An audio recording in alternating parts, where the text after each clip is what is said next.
Welcome back, Midnighters and Moonlighters. This is your closer-in-chief back for another quick check-in. This is our standalone Part 2, Patching Tires. If you missed our last episode, Hunger Ain't a Game, don't worry, this one's got legs of its own. If you did already catch Part 1, good job following instructions. You'll get your gold star on the merit board after the episode. This round, we're talking about momentum, how we've started catching our stride in the present, and what we're chasing down for the future. I'm glad to have you on the ride along. So, if you're still complaining about day shift not changing out the coffee filter before they clocked out, hit those like and subscribe buttons. This one's for you.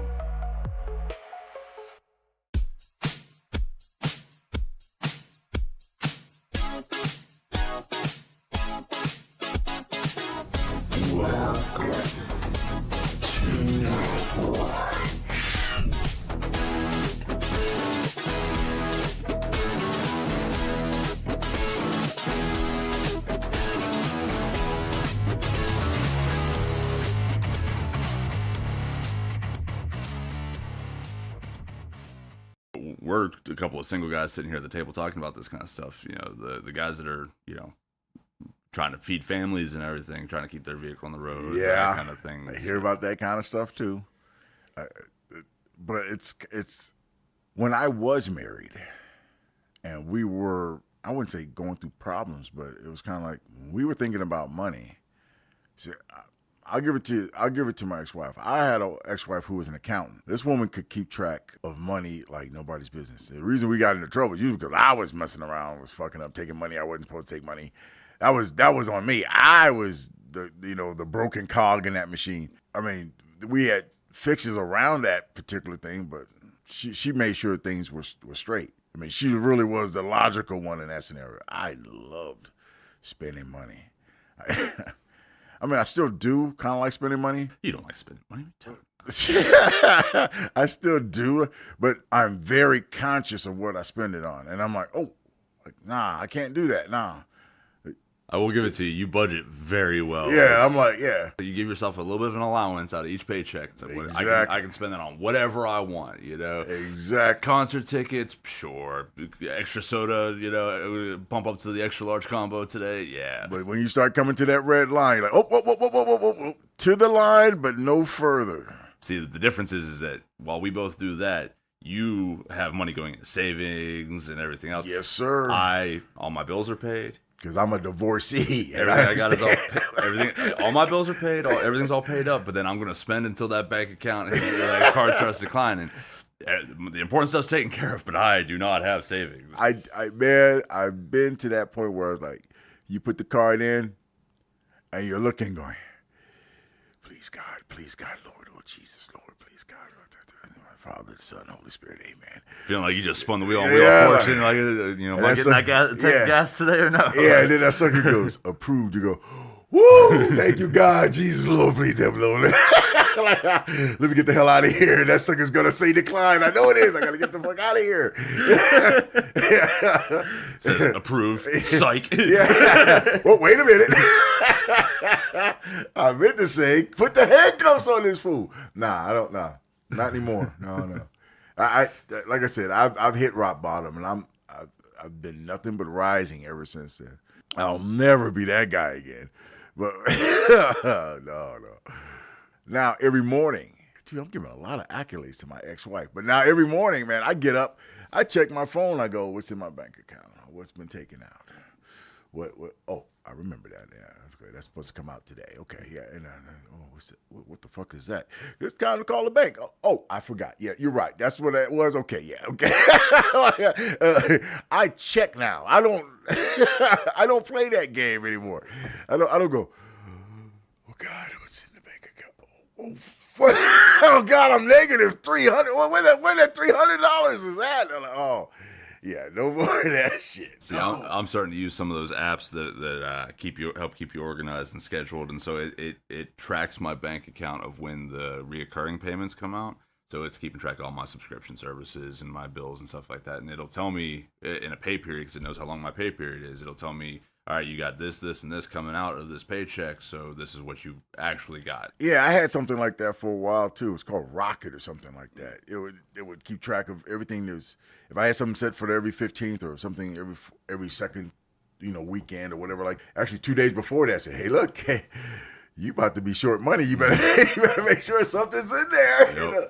Yep. And now like I know, I just do it out of reflex now. I check every morning, like, okay, any surprises? Because I got hacked one time, or someone tried to steal my identity. I think it's something along those lines. They were taking from you out of your account. And what the police told me, what they do is like they'll take $20 out, see if you notice. They'll take out another $20 to see if you notice.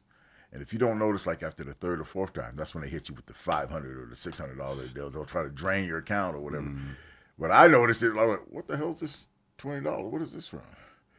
And it was some like pseudo legit sounding kind of thing. I'm like, I don't remember these people. So I called the police. Police says, oh yeah, that's a scam.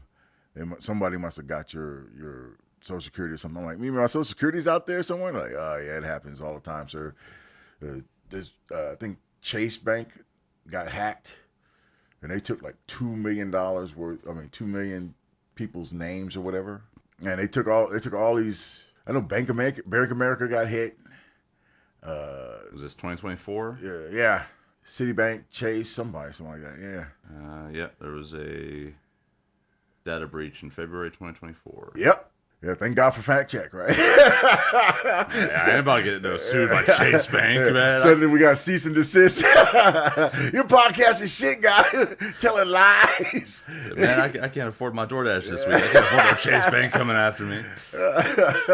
Man, we're probably not even a pimple on the ass of Citibank. They do not see us. I mean, they'll probably see some of the other big podcasters, the ones who get like 2 or 3 million views a day and stuff. It's when Smoke shot that dude in the street in Sinners, man.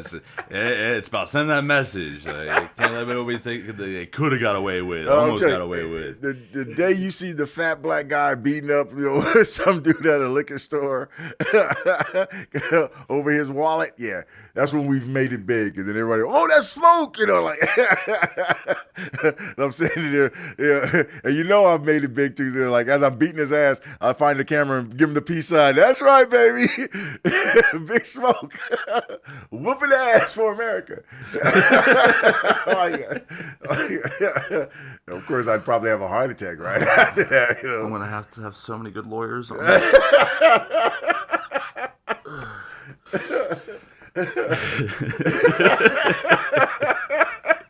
It was... Nah, we're not gonna be in trouble for saying the truth. Well, nah, that's not true. You can get in trouble for saying the truth. Can get in trouble for saying the truth. Ah, jeez. That's what we're here. Yeah, say the truth anyways. Yeah, that's why we're here. Yeah, that's it. When you brought this to me, I'm like, do I really want to put myself back out there? I kind of got in trouble the last time I was out on the air, but that was mostly from comments from like subscribers, because I was being too. My thoughts were too abrasive, because all the politically incorrect stuff I say. Okay. You can't really knuckle it down to what I don't say that's like not politically incorrect. That's kind of like the reason why I was asked the first time to be on a point. Hey, dude, I like your sound, man. Let's anybody tell you should be on radio or something like that? I'm like, once or twice. They're like, oh, come on, man, do this thing with me, and we'll see where it goes. Kind of liked it. Yeah. And some funny things, I kind of liked the backlash that I was getting. Like, man, Big Smoke, man, he's talking crap about this, and yada, yada, yada. I'm like, oh, yeah, give me more. This is awesome. Because here's the sicko in me. If you were saying all that about me, that means you were sitting there listening, and you listened to the point where it's like, I got something to say, and so I'm gonna on the keyboard and try. I'm gonna put this fool in his place. Hey, it's all engagement. And then of course, my thinking is like, Big Smoke is in your brain, and I'm not getting out. You feel that little tickle in your ear? That's me in your brain. Yeah, that's me scratching you on the back of your ear. And then, of course, I have really sicko imagination that this poor bastard is like sitting at his computer hitting refresh, waiting for my response. and all I'm going to say is, I don't agree. You know? got that Nightwatch poster on the wall with your face marked out with blurred big out Sharpie. the eye. You know? Yes, X's and eyes cut out. The cigarette burns in the hole.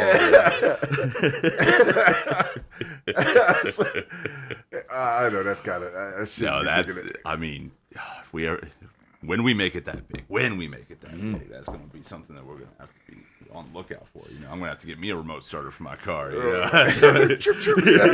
So, give it 3 seconds to see if it explodes. Yeah. I put it like this: like all the real big podcasters that I listen to, you hear about some of them like you don't know where they live, right? Like you're like they're completely undoxable. They've gotten so many real credible death threats that they're like they're insulated. Mr. Beast was talking about that on the Joe Rogan podcast he did, where he said he tried to keep living in his normal house. He didn't want to change up how he was living and stuff, but he had to for security reasons. Yeah. People found out where he lived, and they'd come to your house. Yeah. You get big, they know you got money. Yeah, they come to your house. I mean, what really cracked me was like before all this stuff was really relevant to me. I remember reading about Ice Cube. Ice Cube they used to like really boast that he still lives in this community in South LA, and he lives in the same house that he grew. You just find out cats kept breaking into his house trying to rob him, and he had to move. Yeah. He could not stay around the ninjas. The ninjas were trying to get him. They were trying to get him. He's like, too many ninjas around here. I gotta go. So I can see the ninjas coming.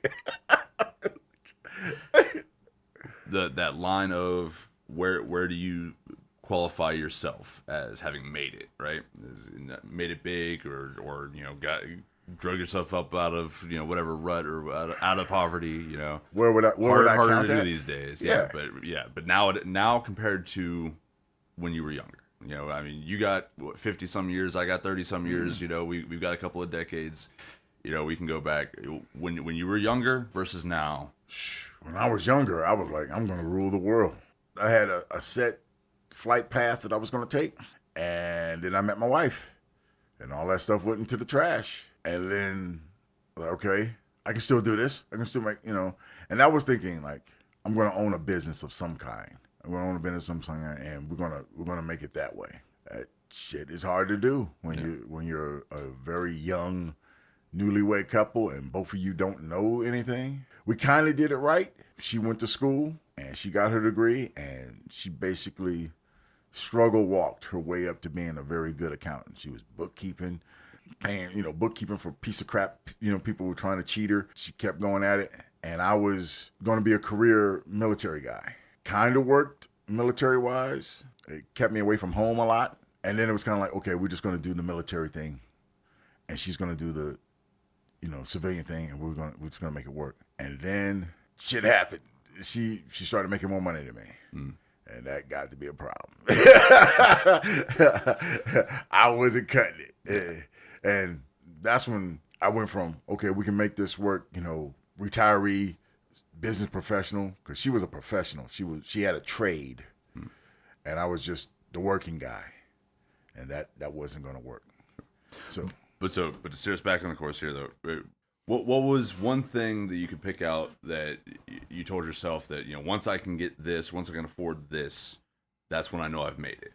I've heard people say, oh, when I was able to get a refrigerator that dispensed water and ice cubes out of it, that's, or way back in the day, when we could afford a color TV in every room, that was when I knew I was going to make it. Or when I can buy a new car off the lot, that's when I knew I'd made it. So back then versus now, when we had more than one house. Yeah. That's when I was like, I mean, we're not rich. We were credit rich. We had really great credit. Well, as a couple, we were making pretty good money. We had a vacation house and we had a regular house. Yeah, let's go to Utah this summer. I mean, when we could do that, then I was like, okay, I was a little full of myself. Now, what about before that though? Before you hit the goals, I mean, you brought up how your family kind of became hood rich, and it hit a certain point where you could tell that they were making more money, right? From that standard that was set by your family. Cable TV. Really? We had one television that had cable. That was in my dad's living room that we snuck in there when we weren't supposed to, so we could watch Skinemax. Okay. But when we was able to get cable in every room, including my bedroom, Yeah. that's when I knew we were well off. So Not really rich, but the cars were paid off. I mean, paid off. The house was paid off. We started adding to the house. yeah. That's when I knew we were above little money. We were semi-big money. My childhood home went through like 3 different renovations. Yeah, it was a standard 3-bedroom house. Then we had the garage became a room, and then we added on to that garage part and partitioned off that part, and the partition became the new garage. And then we added another part on the other side of the house that became the business from my mom's, daycare business. The house was the house, then they had to add on for the garage, and then we had a whole big giant section that became the daycare center. Yeah. And it does not even remotely resemble what it used to look like. And like I said, everything was paid off. And it's just to see the kind of money that was coming in was, like I said, I didn't really know what my mom and dad's finances was until I was in my 30s. But by then, it was like, we're going to go to Hawaii. We're going to be gone for a week. See ya. And they go.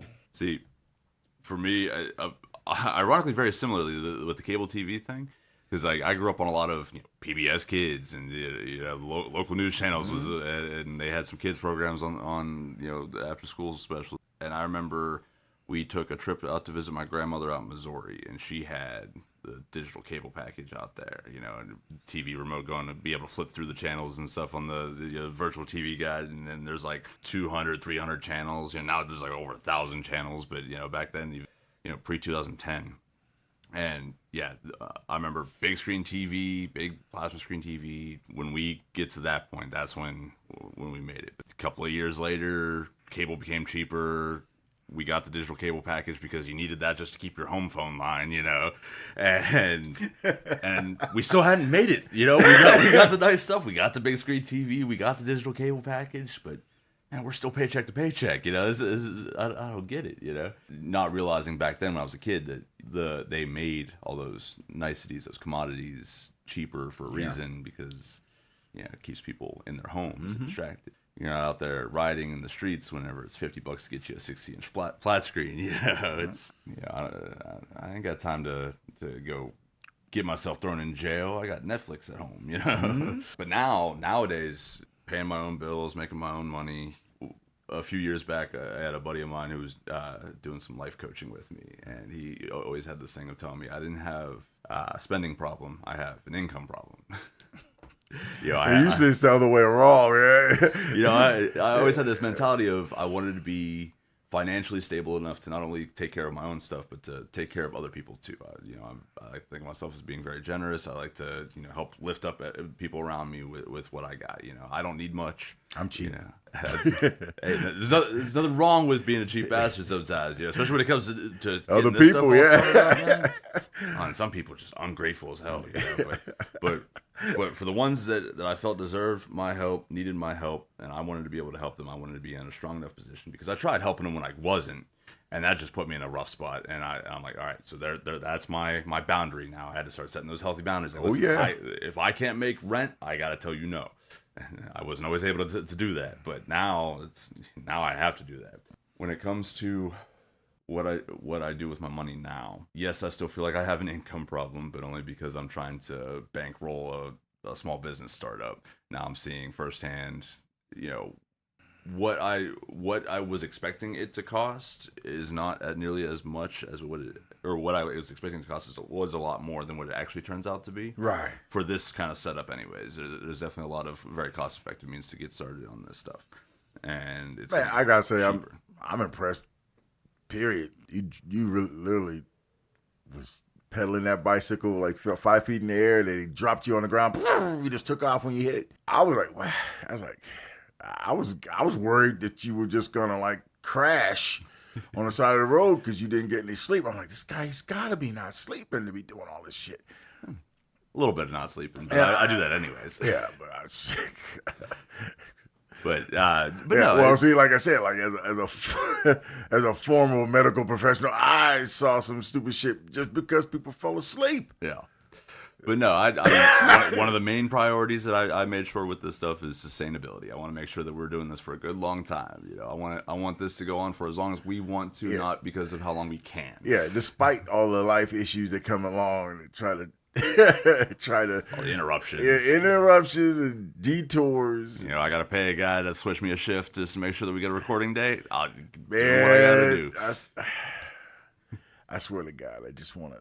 If I was smoking, I'd drop some ash in his food. As much as we helped that kid out, and when I say we, I mean me in particular. Because I mean, yeah, you definitely help him out more than I do.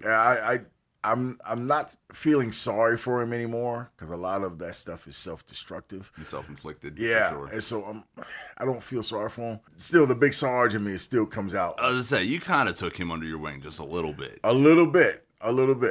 But then he tried to bark at me. I think I told you about that. He barked at me one day. I'm like, who the fuck do you think you're talking to? I mean, is Big Smoke going to have to step on a motherfucker? You know, and I think back that Southern California attitude back. Oh man, it came out hard, and he saw it, and now he's back to kissing my ass. but I think he saw like he's not playing around. I'm like, I'm not gonna hit you or anything, but I'll definitely let your ass walk home a couple of times, and I know exactly how far it is from the shop to your house, and you don't like to walk, and you sweat your bones a couple of times. You're not like these crackheads that like who can walk 10 miles. I think a half a block is good enough for you. You learning your lesson. Yeah. No, as far as bankrolling this stuff goes, you know, I now have a new deadline or goal set of when I know that we've made it with this, and that's one, the first baby step. Get the hell out of this kitchen. You know what I mean? When we got a dedicated space where I can leave the microphone set up, you know, that's gonna be nice. We're talking like some fresh and fit kind of stuff. It's like they got the whole apartment. I swear to God, man. When I first saw that, I was like, dude, that could be us. That could be us. I mean, hey man, I'm not gonna lie. I've been looking at 2-bedroom places, not because I need the space, but for you know a family or anything like that. No, I want a dedicated recording room. You know, I was like, I was the basement where I can set up space or something. Yeah, like somebody's basement, something. I was looking through here's how bad I was. I was looking through some of the realty places. I'm like, how much is that? Oh, that's not bad. Where is it at? Oh, hell no. Yeah, that's another thing, man. Location. You know, some of we can't leave our shit there. Well, that too, but you know, besides that, you know, I would love to eventually, you know, like I said, you know, we start with this podcast, and I want to eventually grow us out to a full studio. Yeah. Which means having the equipment to rent for other people to use for their stuff, right? So, you know, you got to make money off of it. Yeah, but here's the thing. Like, I know you're much more, like, you dig deeper than I ever could. But, I mean, just what I'm digging into, some of these podcasts, these things are they're in their bedrooms. They're in their living rooms. They're in their man caves. Like I said, he had a man cave because he wanted to keep doing it. And his wife was like, nah, you can't do it in here. He goes, well, I'll do it downstairs. And she's like, okay, you do it downstairs. And that's where you're going to do it. And he showed that one where he did it, like, when he first started out, it literally was just the basement. It was like it was like a garage / basement. And then you see it, like, he breaks it up in frames of how he puts up, like, a little lighting here. He puts up a picture of, you know, freaking Halo here. Or he puts up a picture of One Punch here or something. And now it looks like, I mean, he's got carpet now. He's got the walls painted. He's got this weird blue light. I was say, I'm immediately studying all the sound stuff. Putting paintings and stuff up on the walls. Yeah. That absorbs sound. that reduces echo and reverb off of the walls. Yeah, but like I said, it looks good, but it's also practical. Practical, yeah. Well, I mean, the unsubscribed guys, the same thing. That like their whole, I mean, they've got a nice setup, and it's in dude's dining room. And they use the house, and it's great for them because they got all those guests and stuff that come in. So they're like, bedroom off the guest bedroom off the side there. You stay there, and whenever it's time to record, you just walk out and you're on stage. It's a great little setup. We don't need to get crazy. We don't now. I mean, I'm talking long term down the road, a few years out. Yeah, we're eating hot dogs right now. I mean, we don't even. But eventually, once we get out of the kitchen, once we start getting it set up to where I can, start. I'd love to start producing music. I'd love to start doing, other side projects like animation and stuff like that. And I would love to be able to have other creative types come in and use the space to be able to do what we've done, having a better starting point than we did. We had to figure all this stuff out on the fly as we go. And now I want to not only do well for myself, but like I said, I like to help others rise up with me, So if we can get a space where we can do that, again, location. We can't be out in the middle of the boonies, try to, it'd be great for the podcast, but if we wanted to do something more like what I have in plan for a studio, we need to be somewhere where people can get to easily. Case in point, talk about not being where we want to be just yet. I got a friend of mine asking to borrow $5, and I ain't even got $5 to spare right now. But no, someone asked me that at work the other day. Hey man, can I borrow something? What do you need it for? Well, man, I got to go get some, some drinky poo because I'm going to see this girl. You know who I'm talking about. I know you're talking about. I give it to you. Can I borrow? Can I borrow 20 and I give you 30 back the day after? And I say to him, like, real quiet, I'm like, hey, bro, you're paying exorbitant prices for booty that you could probably get for free. Do you really need to pay $20 to pay me back $30? Do you really need to do that? Oh man, I gotta grease the wheel. I said, okay, man, all right, but don't make this like one of those blaxploitation movies where I gotta come up to you later and be like, hey man, where my money? I don't want to be like freaking Stewie and Brian. That's famous. Hey, you got my money? You got my money? Take it and golf Brian, club to somebody's kneecap. Yeah, Brian gets this crap beat out over some unknown amount of money. Let's not do that. Because said gentleman borrowed $30 from me. I almost had to chase him down. And our job, it's kind of like cash on hand every day. Mm-hmm. So you probably had the money the next day. Right. And then you're going to duck me in a store that's about the size of a garage and pretend that you don't owe me any. Oh, God. That's my thing, man. Like, if you should know yourself well enough. If you're going to have to, check over your shoulder every day for a week, maybe don't borrow that money. Maybe you don't really need it that bad. Don't need it. But, you don't need it. But so, again, that's where those healthy boundaries come in that I've had to learn over the years. Now I've gotten better at saying no, and sometimes it's not a no, but I can't. And I'm still working on that I can't versus I won't. But it's something that I would like to be able to be in a stronger position to be able to do. I don't like that I can't say, yeah, sure, here's $5. That feels a little rough right now. But I know that it's a short term, it's a temporary problem. It's always going to be. Maybe I'm a little too optimistic, but I'm definitely not naive at this point. I know I've seen what my hard work can accomplish. I know I can get to those points. I can see it too. I will never have that problem. I'm cheap. I'm cheap, and I generally have. You're low maintenance. Yeah, I generally have a skeptical thought process when it comes to other people. I have few friends, many associates, and that's by design. Yeah, I feel like once you get out of your 20s, you kind of end up in that spot. It's most people do. Yeah, I think so too. I can honestly say I've got maybe a handful of friends that I can go, hey. This is not a joke. I need some help, and can you kick in? I don't care what kind of help you give me. Can you kick in? And if I'm asking for help, it's like I need help. It's not, but It's like what's that movie with was it Ben Affleck and Jeremy Renner? It's like, hey, we're gonna go hurt some people. We're gonna go do this and this, and you can't ask any questions. Oh yeah. He's like, well, whose car are we gonna take? Yeah, those ride or dies. Yeah, ride or die. I've got a couple of people like that, but for the most part, it's always people that come up and like, hey man, can I get this? Can I get this? And I'm like, what do you need it for? And it's the most ridiculous reason. I'm like, no. No, you're better off not doing said thing because it's not cost effective. Oh man, this more reasons. Well, more reasons be damned. Right. Don't do it. My parents always told me, you're old enough that your wants won't hurt you. Yeah. Your wants won't kill you. It's really got to buckle down. What do you need? What do you want? Yeah, and learn the difference. And like I said, being the old man in the room, I see it pretty much every damn day. Every damn day. But then I have to halt myself. I'm like, okay, rewind. What was I like at 25? Okay, yeah, I was an idiot. Okay, yeah, all right. I'll let that pass. And then, but now more than ever, I'm going, okay, what was I like at 35? Okay, I wasn't that stupid. No. Hell no.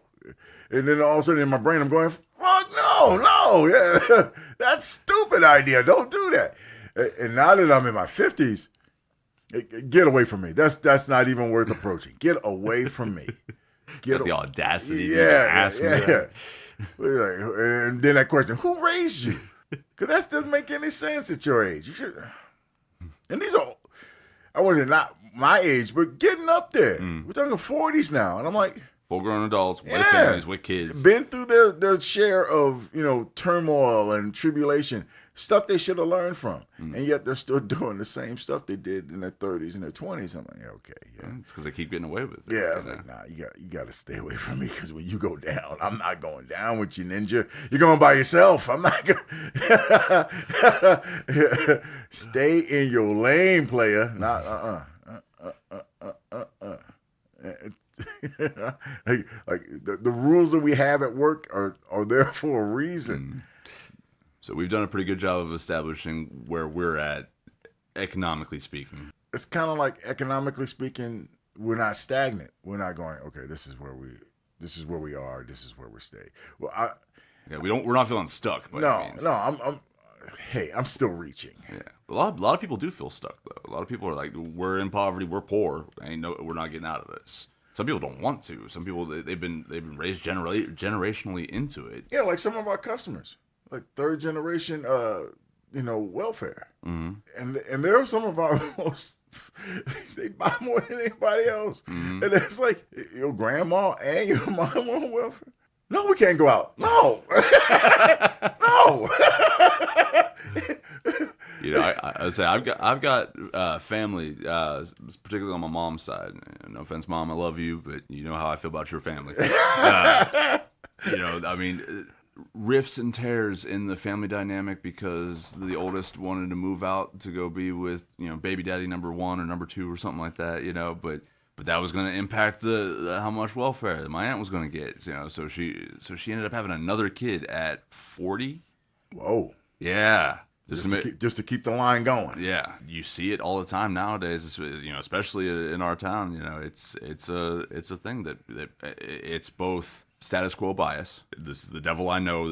I've known this my whole life. I have no reason to rise up above my situation or station. But then there's also that crabs in a bucket mentality of somebody tries to get out. Somebody's grabbing you down. Yeah. No, you're not better than us. What makes you so special to get out? Instead of uplifting and everybody working together to build themselves up. No, it's everybody stay down here in the dirt and the. Oh, man, and like I said, I'm not stopping. I'm not stopping. I mean, I'm actually kind of glad that we're in the kitchen doing this because I've watched enough podcasts and I've read enough books and I've listened to enough testimony. It's like this is kind of like the now moment for podcasting.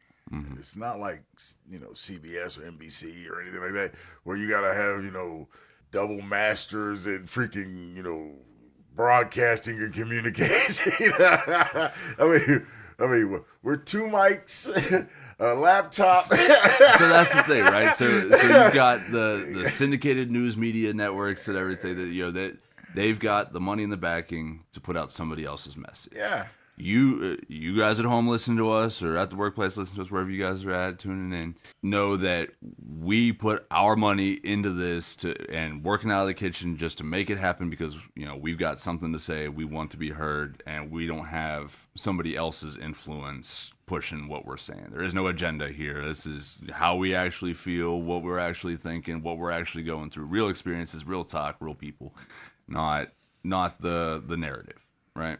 No, definitely not the message.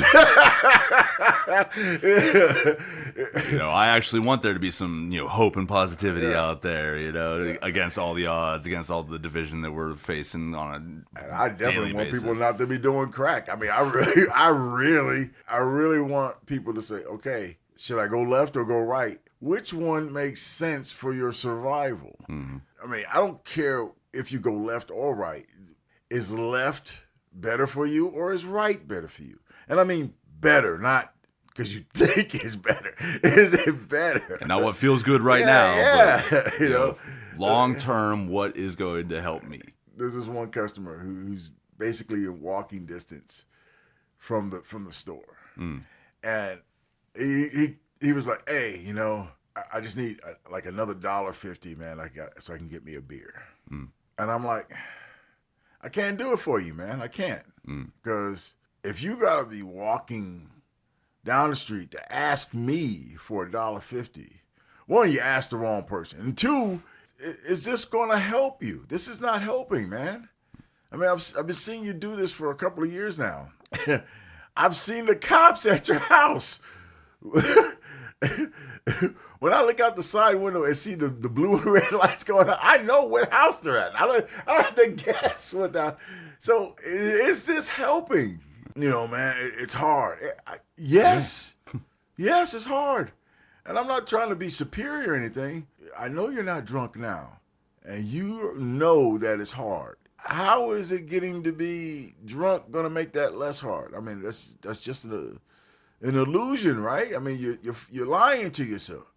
And he actually said, "Yeah, I'm lying to myself. But can I have that $1? I mean, can I have that $1.50?" Because he's not understanding what you're saying. There is no right. Communication is what was it? Sent and received. Yeah. Right? So he's not receiving it. He's just whatever he's got to say to get that $1. From Yeah. you. He's got, You're right. You're right. Hey man, can I get that $1? What about that $1 though? But I will say that 10 years ago when I was first getting into the delivery game, man, I was naive at the time. I definitely learned my lesson since, but, I would have been the guy that's like, you need $1. Here's $5, man. Go get yourself a drink, get yourself a sandwich, get what you need. They don't get what they need. They get what they want. It keeps them in that perpetual loop. They're stuck in that cycle. And it's like there is that level of pity that I still have. I still hold out hope that we can, get people out of those situations. Yes, I can't do much right now. I can't save everybody. My cape is still a trash bag tied around the neck. But we're gonna have to do a definite episode of the cape. I could talk forever about the cape. But and not your cape. I'm just talking about the cape. The cape. Capes in general. I'm like, I got tons to say about that. But I mean, I learned that lesson that you're learning now. I learned that a couple of decades ago, and I've only had one homeless guy ask me for some money. Because he was down and out. He was obviously homeless, and I said, check this out, player. I can't give you any money. But we're right next to a Burger King. How about I go in and get you a meal? Large soda, no ice, so you can get all the soda you can get. Get some calories in you. Yeah, I give you a Whopper, double Whopper with cheese, all the trimmings. What do you say? He said, "Hey, I think that's a good deal." Hey, I was like, I was surprised because usually I don't get that. Right. You wait right here. Got him everything he wanted, even a little little pastry on the side. Dude hugged me, shook my hand. He's like, "Man, you saved my life." He sat right down right there and started eating. He was hungry. He was not fucking around. He was hungry. And I was like, probably the only time I was like, I did a good thing. Get in my car, drove on. I don't remember what I did after that, but I remember that encounter like it was today. I remember that encounter because I was like the only time where I actually decided to help somebody, and they accepted the help as is, no questions asked. Just, I need some help. Can you help me out? Yeah, I can help you out. Yeah, I can do that. But every other time now, nah, I don't want that. I want the money. I think so the story I got, I was probably like 14, 15 years old. I was riding around with my dad, and we went to Walmart, right? And we were coming out of the Walmart. There was a guy on the corner intersection. He's holding a sign saying, need help, need money for, it was some like diapers and, to take care of a newborn or something like that. Needed some help, needed a handout, not a hand. Pulls up to him and everything and says, hey, I need my grass. I'll give you $50 for an hour's worth of work. $50 for 1 hour, got the mower and gas and everything. All you gotta do is come push the thing. Dude said no. And my dad explained to me later, it's like, I wanted to prove a point to you that guy isn't out there for, for diapers or whatever. He's running. That's his job. That's what he's doing. He'll make more than $50. If he said no to $50 for 1 hour, that means he's making more than $50 an hour doing what he's doing right now.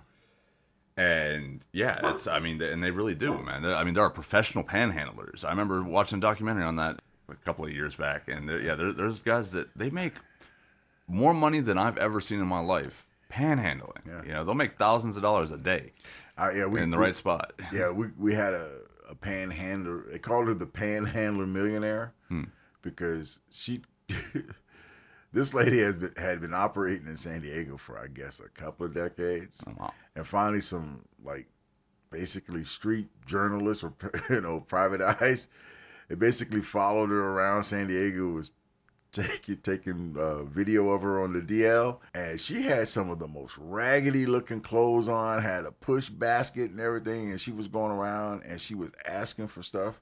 Then she transformed and she'd go to the parking lot and take off all this stuff, and she'd had like trendy shoes and socks on and a nice bright blue t-shirt with a freaking and then she tied a little bow on around her neck, got in her BMW and went home to like one of the most expensive spots in San Diego. Wow. It was called La Jolla. It's just like some of these houses like $1.2, $1.5 million. And she pulled up and they even got her going into her own garage. They destroyed her. Yeah. They destroyed her. I mean, she was making excess of $500 a day just sitting around begging for money. See, Ed, so like that's the thing for me, right? When it comes to making money, there's honest versus dishonest money. As far as I'm aware, I'm 99% sure that I've never made a dishonest dollar in my life.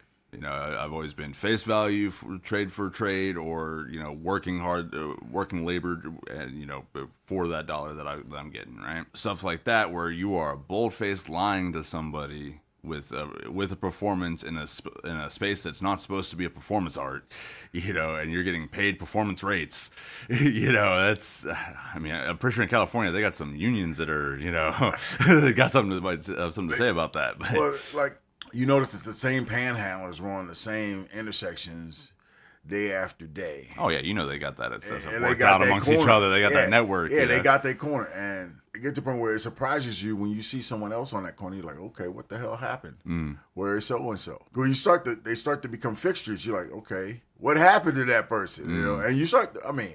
I don't wonder for very long, but I wonder like, what happened? It's not like did someone take a brick to the face? What? Because some of them are actually homeless, and they're still like, they're well off homeless. They don't have any other experiences other than food, and they don't give a crap about shelter.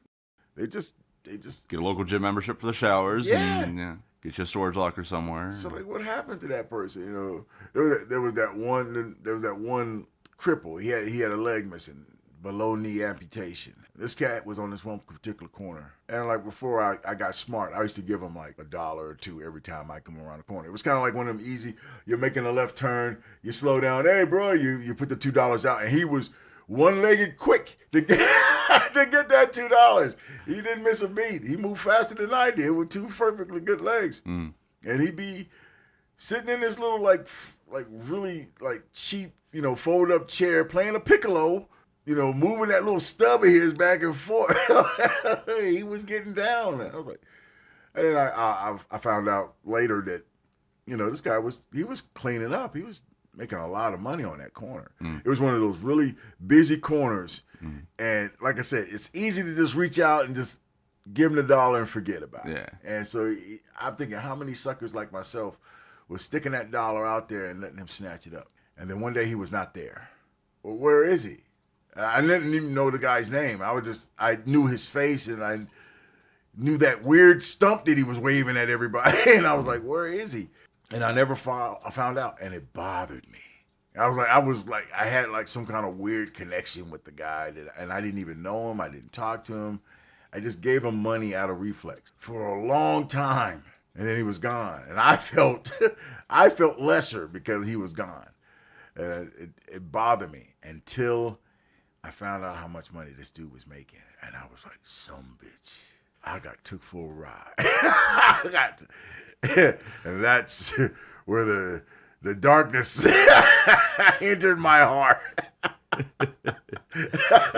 On the one hand, I enjoy hearing that somebody's doing well for themselves, but again, it circles back around to that dishonesty of it. It's I can't fuck with that. This is too much Molly. This is the blue pill versus the red.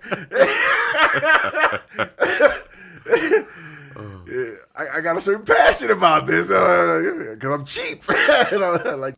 What's the one piece of advice that you wish you had gotten when you were at either your lowest point or at a very low that you would give yourself in that situation, knowing what you know now? Best advice I could give anybody at my lowest point: don't stop. You work from your lowest point. Like, okay, the 3 essentials: food, shelter, and security, safety. Yeah, try to get the money aspect right. I was living out of my car for a while, but I wasn't living out of my car right. Like, if I had YouTube back then and was living out of my car, I would have figured out, okay, you don't have a bathroom, you can easily get one of them fold up chairs, cut a hole in the bottom of them, put a plastic bag in a bucket, boom, you got yourself a toilet. I was that stupid. I didn't figure that crap out. 24-hour fitness. You got a shower. You can shave and shower. You don't have to come in to work smelling like, boo-boo the fool. You can do that. Yeah, we had a cat at work living out of a storage box for a while, and he was bathing in a creek nearby. Yep, bathing in a creek. Now, he could have done it differently, but he was beyond desperate. It was also a very known short-term solution. Yeah, he knew he was getting into a place. It was just a matter of he just suffered a little bit, and once he got back on his feet, he did not go back. He didn't turn back. If you make decisions that are purposeful for you, don't make it for something that you're trying to attain that you're not ready for. Don't make really expensive decisions. Yeah. Don't buy very expensive food every day if you don't have the money for it. If you can't afford it, don't buy it. It's not going to keep or last. Exactly. So if you're down low, everything you eat and sustain yourself should be down low too. You should be just no soda, Right. Water. You do just need to take care of your whatever you're living in. Take care of that. So that's your home. So you need to take care of that and work towards the next step, and then baby step it. Yeah, you gotta baby step it. If you're that low, girlfriend or boyfriend, totally out of the picture. Should not be happening. Take care of yourself first, because people are selfish. Be like, yeah, look, I'm down bad. Can you help me out? Look, fool, I just said I'm down bad. I need to help myself, but I really need help. So do I. I need help too. And how about I'm going to help myself first? Yeah, I would say for me, talking to myself a decade ago, don't be afraid to ask, or don't be too egotistical to ask for help. Yeah, I really should have put that one in there. And would have saved me a lot of trouble. And when I say baby steps, I mean that set attainable goals. I mean, they teach you that in all kinds of leadership courses and everything else, and just any kind of self-help is just really breaks down to set attainable goals. If you say, oh, I want to get into a house in 5 years, and you're living on single income, entry-level job and, living with 6 other people in an apartment, that's probably not realistic. You're just going to have a self-defeatist attitude at that point. Oh, I can't do it because of this. I can't do it because of that. No. Find something that is a reasonable, attainable goal. Say, I'm going to start setting money aside now to be able to afford a more affordable place. I want a place with only 2 roommates instead of 5 roommates. I want, a vehicle that's not going to break down every other week. Not a brand new off the lot model, but something that's not going to cost me an arm and a leg just keeping it on the road. It's set attainable goals and work towards them. I want a full-fledged creative multimedia studio. Right now, my next goal, I want slightly better microphones. It's one step at a time. All right. Time to empty out the mop bucket, run the trash, and hit the lights. Go get off my time clock, and be safe getting home.